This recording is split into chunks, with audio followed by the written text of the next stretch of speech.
আজকে আমি নিরামিষ ঘুগনি রান্না করব। তার জন্য দেখো মটরটাকে আমি ভিজিয়ে নেব। অল্প দুজন খাবো, তোমাদের দাদা ভাই আর আমি, সেই জন্য মেপে নিচ্ছি। একদম অল্প করেই ঘুগনি রান্না করব। আর নিরামিষ ঘুগনি বেশ ভালোও লাগে। এর আগে আমি অনেকবার নিরামিষ ঘুগনি রান্না করেছি।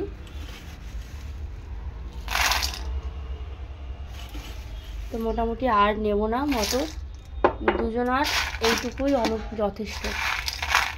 মাম্মাম তো সেরকমই একটা বেশি খায় না, আর ঘুগনি খায় না ও বলতে গেলে। তোমাদের দাদা ভাই আর আমি খাবো, আর বাবা মা তো এসব খাবেই না, ওনারা তো সেদ্ধ ভাত খাচ্ছে, হব্বুসি যেটা বলে। যাই হোক, এর মধ্যে আমি এখন জল দিয়ে দেব, জল দিয়ে ভিজিয়ে রাখবো। জল ঢেলে দিলাম।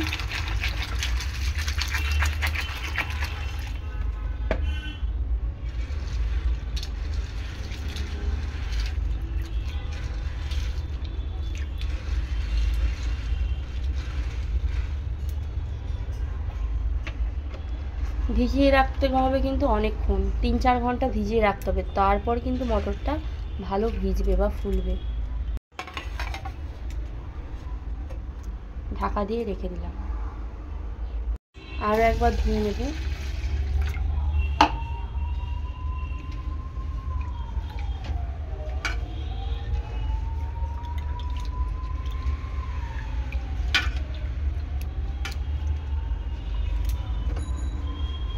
বেশ কয়েক ঘন্টা ভেজানো ছিল মটরটা। এখন দেখো মটরটা কিন্তু মোটামুটি ফুলে গিয়েছে। তো যে জলটা আছে আমি ঝরিয়ে ফেলে দিয়েছিলাম একবার। তো চলো মটরটাকে ভালো করে সেদ্ধ করে নেওয়া যাক।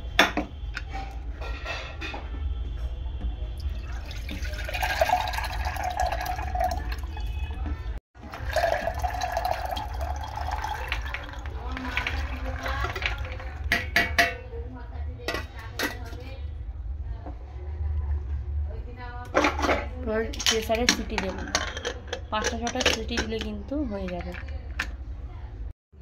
এই যে দেখো মটরটা কিন্তু সেদ্ধ হয়ে গিয়েছে পুরো, দেখতে পাচ্ছ ভালোভাবেই সেদ্ধ হয়েছে।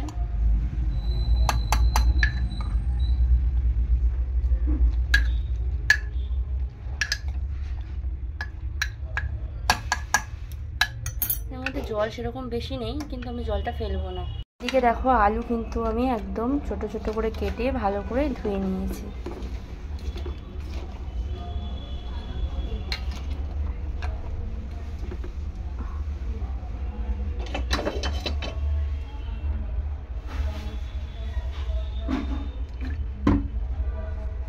কড়াইতে তেল দিয়ে দিলাম।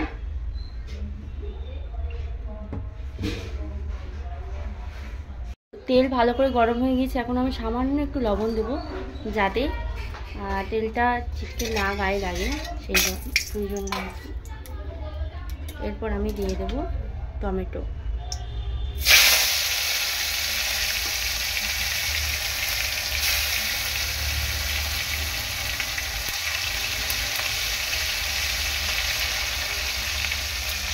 আদা বাটাটা দিয়ে দেবো।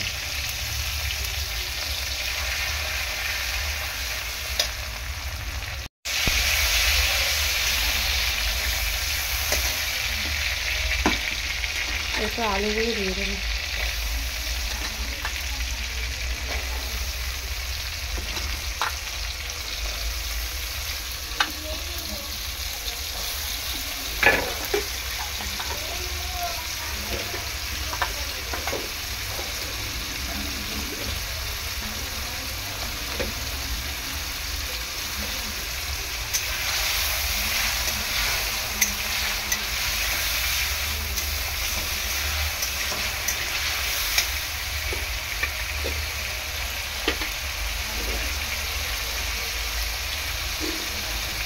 তেজপাতা, শুকনো লঙ্কা দিয়ে দিই।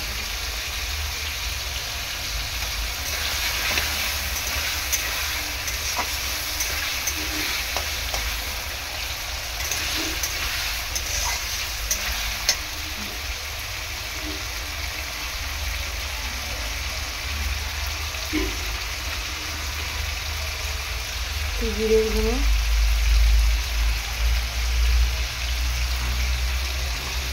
দিয়ে দিলাম, ধনে গুঁড়ো একটু দিয়ে দিলাম, একটু লবণ দিলাম, আলুর পরিমাণ অনুযায়ী।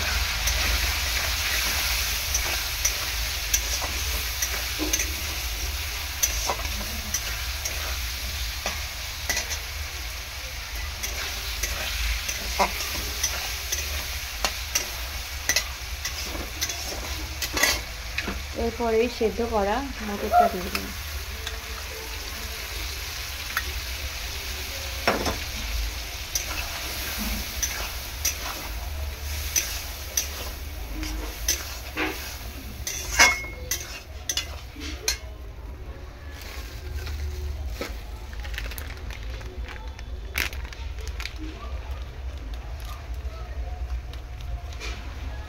লঙ্কার গুঁড়োটা একটু কালার হয় খালি, আর কিছু না, খুব বেশি ঝাল হয় না।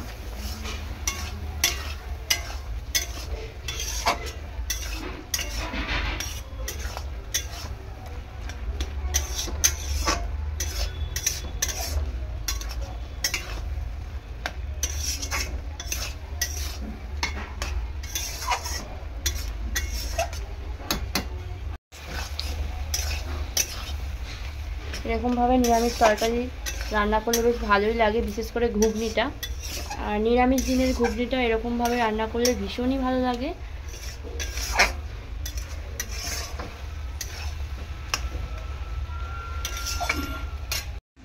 উপর থেকে একটু চিনি দিয়ে দেব।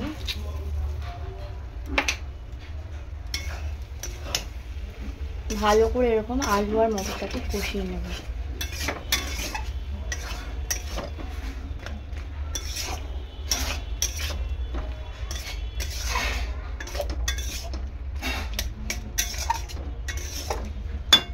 এরপর জল দিয়ে দেব।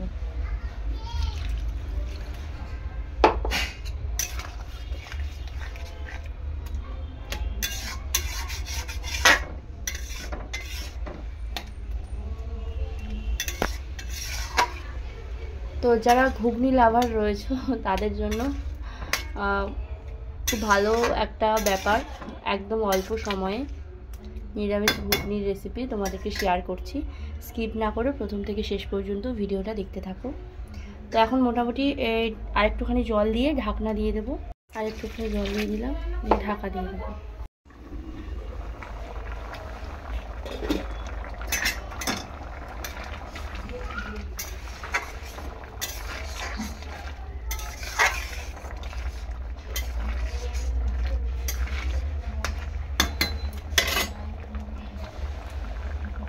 বেশি লঙ্কা দেবো না, দুটো লঙ্কা দিলাম। নিরামিষ তরকারি খুব বেশি ঝাল ভালো লাগে না। তো মোটামুটি আরেকটুখানি ঘুগনিটা হবে, যাতে ভালোভাবে আলু টালুগুলো সেদ্ধ হয়ে যায়, সেই জন্য একটু জল দিয়েছিলাম।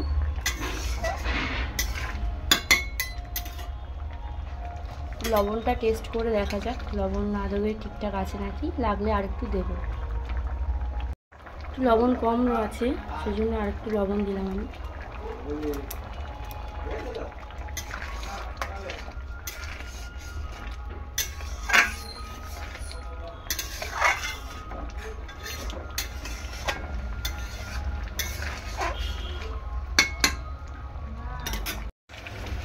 ঘুগনিটা দেখো কালারটা কত সুন্দর এসছে, আর খেতেও কিন্তু ভীষণই টেস্টি হয়েছে। একদম জিভে জল আনা একটা রেসিপি তোমাদেরকে শেয়ার করছি।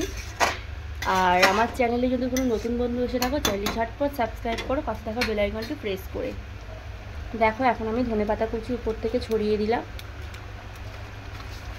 আর তার সাথে একটুখানি গরম মশলার গুঁড়ো দিয়ে দেবো।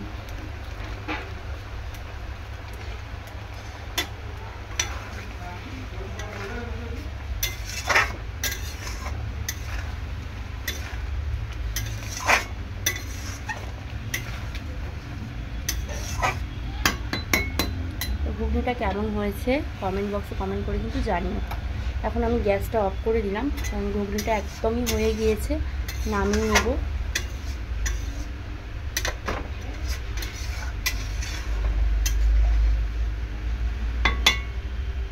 ঘুগনিটা নামিয়ে নিয়েছি, আর হলুদ গুঁড়ো না দিলেও কাশ্মীরি লঙ্কার গুঁড়ো দেওয়ায় দেখো মনেই হচ্ছে না যে তরকারিটার মধ্যে কোনো রকম হলুদ নেই। খুবই সুন্দর একটা রেসিপি তোমাদেরকে শেয়ার করলাম। ভালো লাগলে লাইক অ্যান্ড শেয়ার করো, আর তার সাথে সাথে চ্যানেলটি সাবস্ক্রাইব করো। সবাই সুস্থ থেকো, ভালো থেকো। এরকম নিত্য নতুন ভিডিওর আপডেট তোমরা প্রিয়াঙ্কা ইউটিউব চ্যানেল থেকে সবসময় পাবে। তো আজ আসি, সবাই ভালো থেকো, টাটা। তো দেখো ঘুগনিটা আমি নামিয়ে নিয়েছি, আর এটা মুড়ি, রুটি বা পরোটার সাথে বেশ ভালোই লাগবে এরকম ঘুগনি খেতে। আর নিরামিষ দিনে আর কোনো চিন্তা নেই, ঠিক এরকমভাবে নিরামিষ ঘুগনি বানালেই কিন্তু সবাই খুব মানে ভালোভাবে খাবে বাড়ির সদস্যরা। তো ঘুগনিটা কেমন হলো তোমরা কমেন্ট বক্সে কমেন্ট করে জানিও। এরকম নিত্য নতুন ভিডিওর আপডেট পেতে হলে প্রিয়াঙ্কা ইউটিউব চ্যানেলের দিকে একটুখানি নোটিস করতে হবে তোমাদের সবাইকে। তো সবাই সুস্থ থেকো, ভালো থেকো। পরের দিন আরও একটা নতুন রেসিপি নিয়ে তোমাদের কাছে হাজির হব। আজকের ঘুগনির রেসিপিটা এই পর্যন্ত। আসি, টাটা।